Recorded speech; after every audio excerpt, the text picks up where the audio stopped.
And so we're having this issue in the United States with the debt ceiling. What are we talking about?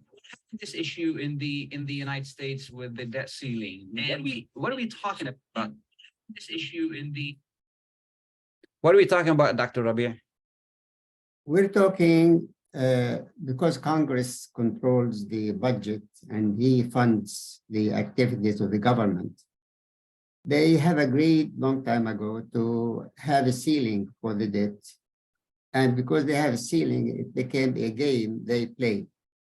The Republicans and the Democrats, both of them, they try to limit the capacity of the president to execute or implement his plans and his projects by putting pressure on him or on her. We have no hair yet. So they put pressure on that person in order to limit his ability to execute or implement his projects and ideas. So that's a huge number, $31.4 trillion, the legal limit, which means they're going to go over that. So that's increasing every year, doesn't it? Yeah, every year, because we have a deficit. When we do not collect enough taxes to cover our expenses as a government, we continue to have deficit, and we have been having deficit all the time. And it was, I think, 1 or 2 years we had a surplus during the Clinton administration that I remember, and even was misused. It wasn't really used, the money, and then we went back. So we have a deficit because we are not collecting enough taxes.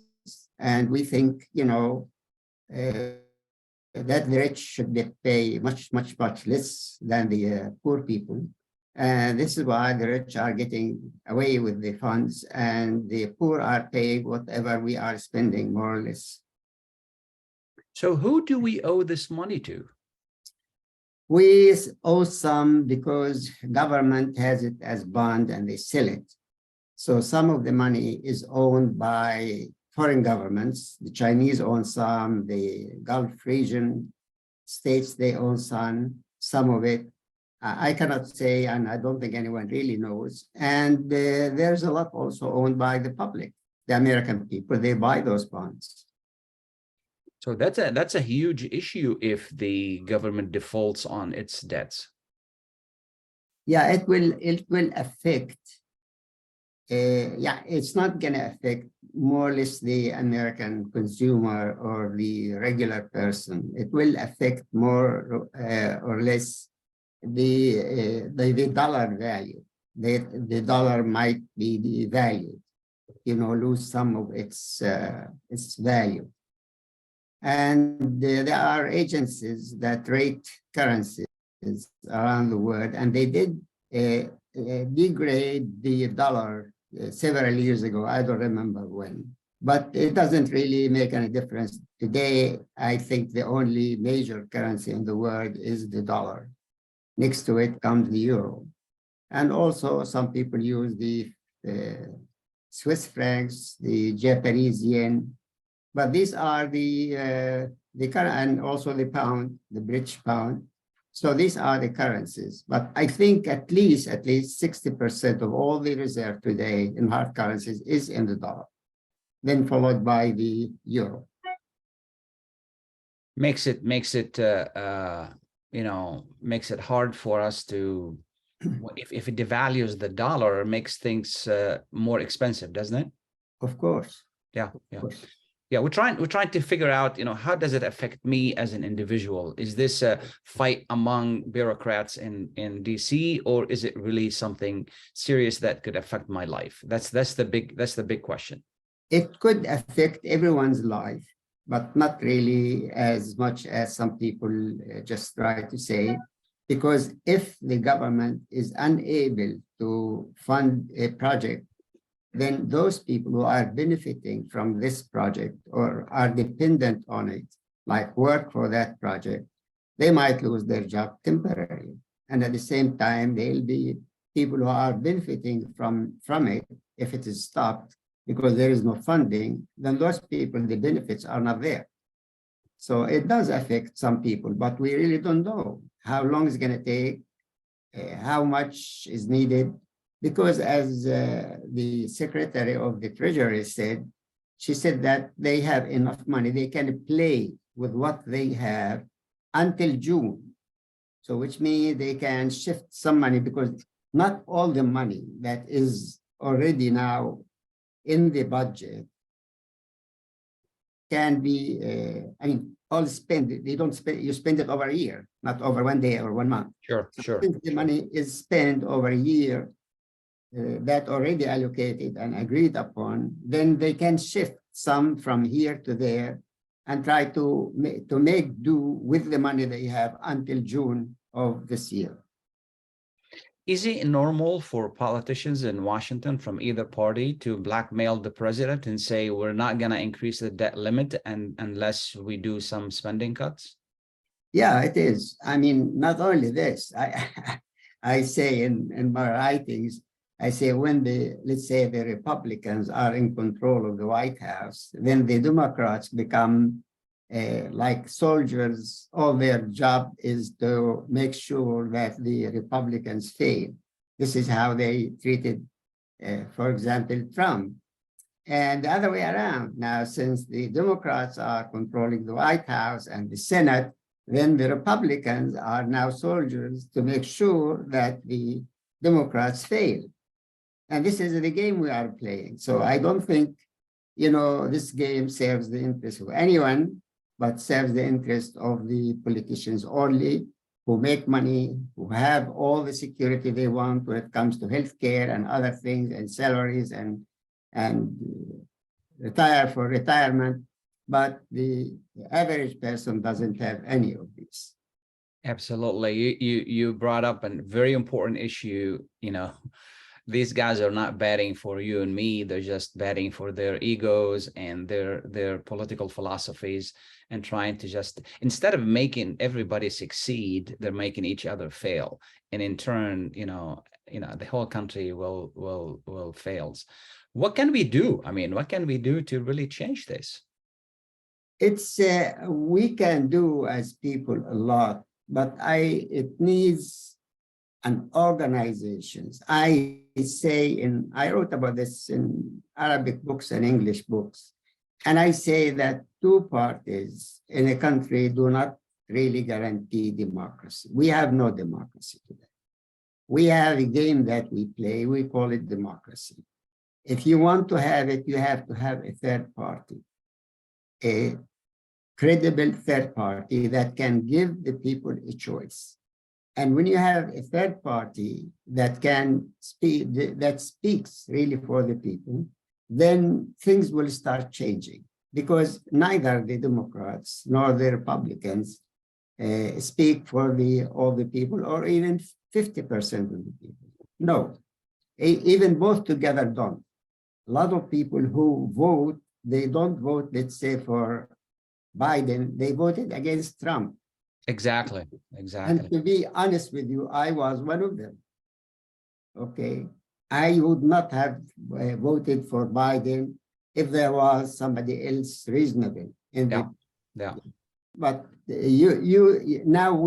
I always say we are voting for the least bad person, or the least bad policy, not for a good one. Yeah. Okay. What we're going to do, Professor Rabea, is we're going to take a short break. We'll be right back. Please stay tuned. Okay.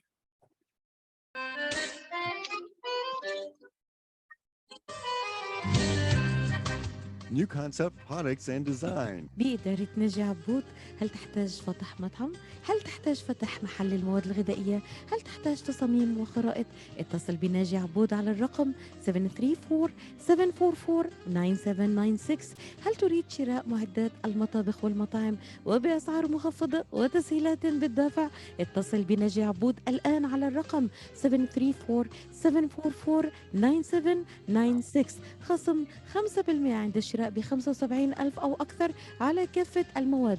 لمزيد من المعلومات زوروا موقعهم الإلكتروني على www.newconceptproducts.com أو زوروهم في موقعهم الجديد 31185 Schoolcraft in Livonia. ناجي عبود، العلامة المميزة في عالم المطابخ.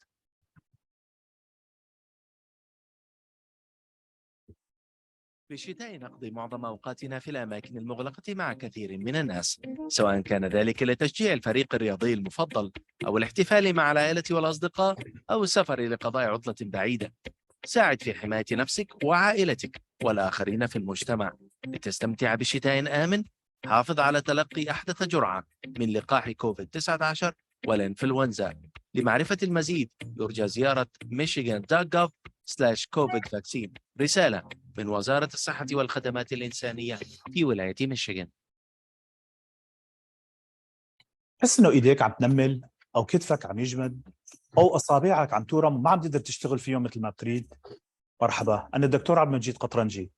زورونا بموقعنا الالكتروني www.kachanjihandcenter.com لتتعرفوا على كيفية العلاجات لإصابات اليد والكتف والكوع، وإن شاء الله تقدروا تشاركونا بافتتاح مركزنا الجديد في تروي ميشيغان، ونتمنى لكم العفو والعافية. للمواعيد زورونا في عيادتنا الواقعة على 1565 في مدينة تروي البناء F، أو اتصلوا بنا على الرقم 248-869-4263. That's 248-869-4263. Welcome back to USR Radio.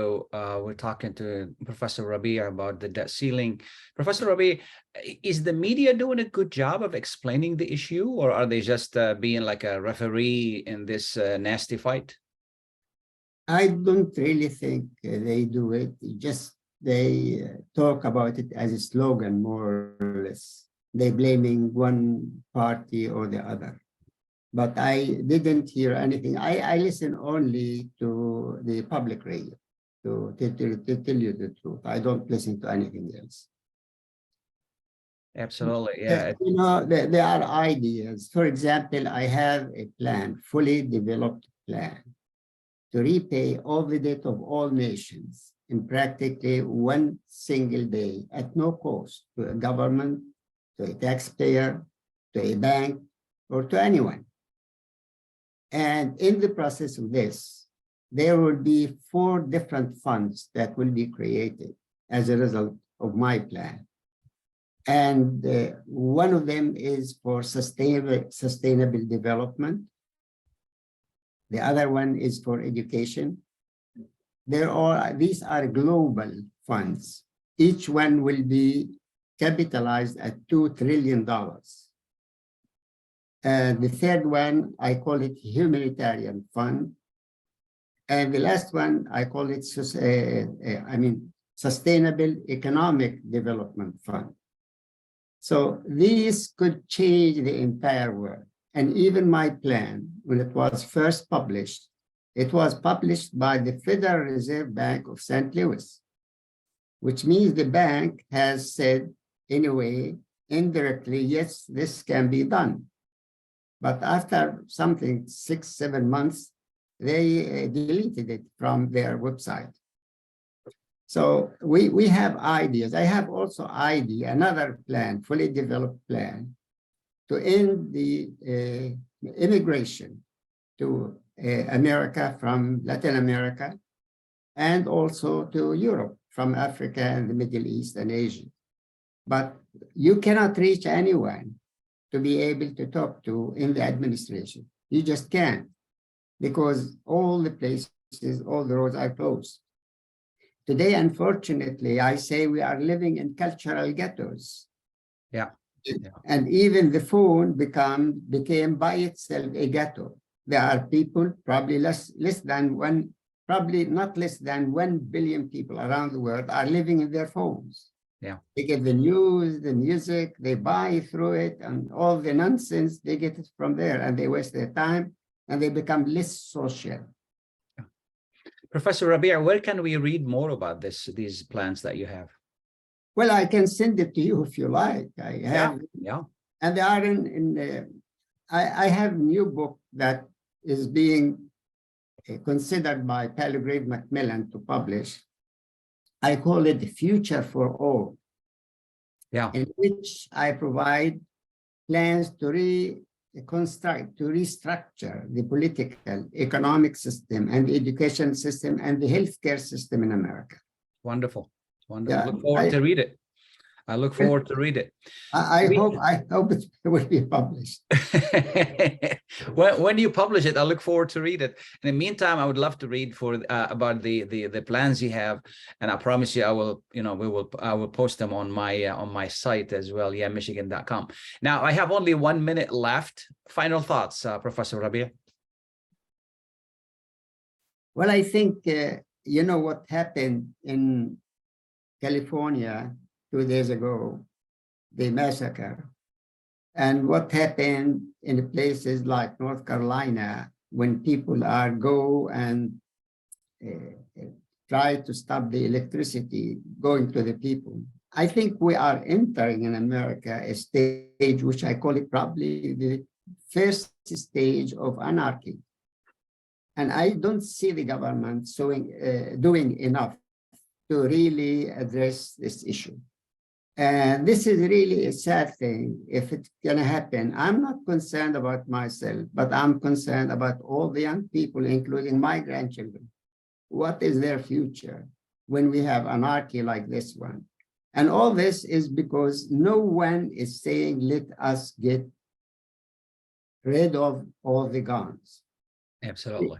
The guns issue, it should have stopped a century ago, because one of the presidents who recommended to the white people to buy guns because he was afraid of the natives, because the natives got guns and they said to protect the land you stole, more or less, you have to have guns. Now, since the natives are not fighting, we should have stopped these guns. Absolutely. It's a great topic, and I think we should, you and I should explore it in a future segment. Professor Rabia, I thank you so much for taking the time to be with us. I really appreciate your time, and I so look forward to reading your plans and your new book when it comes out. Thank you. Absolutely. And before I sign off, I just want to remind you of what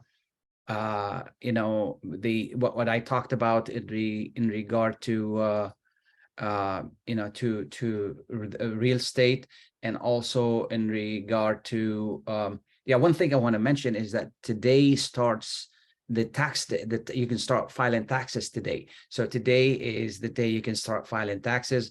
Talk to your accountant, get yourself all together, and then try to get your taxes filing. So just wanted to mention that to you. And lastly is, if you're looking for a warehouse, we have one for sale. It's a 14,000 square foot.